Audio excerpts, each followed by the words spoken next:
Ba, 2019an zehazki ni Donostian nenbilen lanean, da ordurako ja kluben sektore hori edo mundu hori nahiko utzitan eukan. Jende askok deitzen zian Rememberreko festetan da parte hartzeko eta beti ezetz esaten nien. Bat bakarrikan aukeratzen nun Madrileko Fabrik aretoan 10.000 lagunentzako areto bada oso handia, munduko handienetako bat.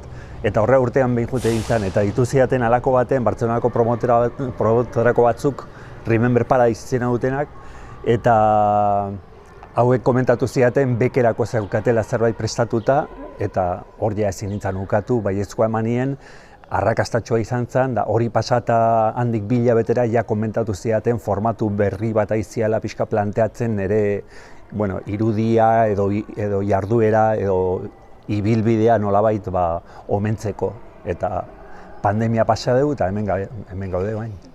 Nolabait hauek artista desberdinak eskaintzeko ohitura dauke, eta nire esan duten bezala, pixka nire izena gantxo bezala hartuz, beste DJ batzuk gonbidatu dituzte, Espainia mailan oso ezagunak dianak, eta zuzeneko emanaldiak ere bai. Orduan, azkenean balako jaialdi kompleto bat osatu dute, arratsaldeko 6etan hasiko dana, datorren zapatuan, maiatzako 21ean, eta goizeko 7:30 arte. DJ ugari, 4 bat emanaldi zuzenean, kantu oso ezagunak izan dianak azkeneko urtetan, eta sarrera guztia saldu dira. Ez genuen, pixkat espero genuen, ze hasieran egin bertzan emankizun hau pandemia baino lehen da iragarri zutenean hasi zian sarrera guztiak, baina lepo saltzen, bekekuak ere txundituta zeuden erreakzioagatik, eta orain berriz 6.000-tik saldu dira eguna baino 6 aste lehenago. Egundoko eromena eta promotorek izaten dute segitu ezkeo beste 1.000 salduko dituzketela. Oso intensoa izan zen, ez dut hunkigarria aipatuko, ze hunkigarrirako beste momentu batzuk badaude, baina oso intensoa izan zen. Izan ere, espero genuen, baina jaso genuenean ja bekeko, sarreren salmenta antolatzen duen enpresaren deia, oso pozik eta oso ederra, sentsazio oso ederra izan zen. Alde batetik dago musikalki prestatu behar dana, nire kasuan 6 orduko emanaldia eskaini berdet, 3 zatitan banatu behar dute, lehenengoa nire ideia da pixkat energikoa eskaintzea, bigarrena sentimentala, hunkigarria, zirrarak horrela pilpilean sentitu arazteko sesio bat eskaintzea, eta bukaera pixkat jendea eskertzeko modu bat, alako selekzio bat berezik gustatuko zaiona eta bukau.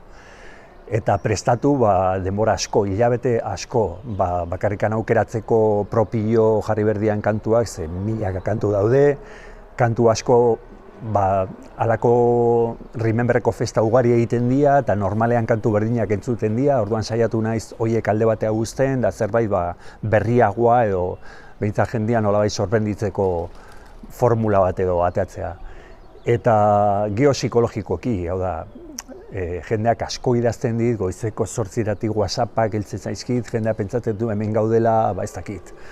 Batek igual telefono zenbakia daukalako, egia da berezia da la persona hori, baina persona berezi asko da, orduan daude, mezu asko pasatzen, eta gero 6.000 persona horrean, zuretzat bizitzaren parte importante bat izan dana, eta eurentzat ere bai, hau da, konexio hori bizitzea momentu hortan, guzti hori kudeatzea pandemia pasauta gero, azkenian zirrara asko dira.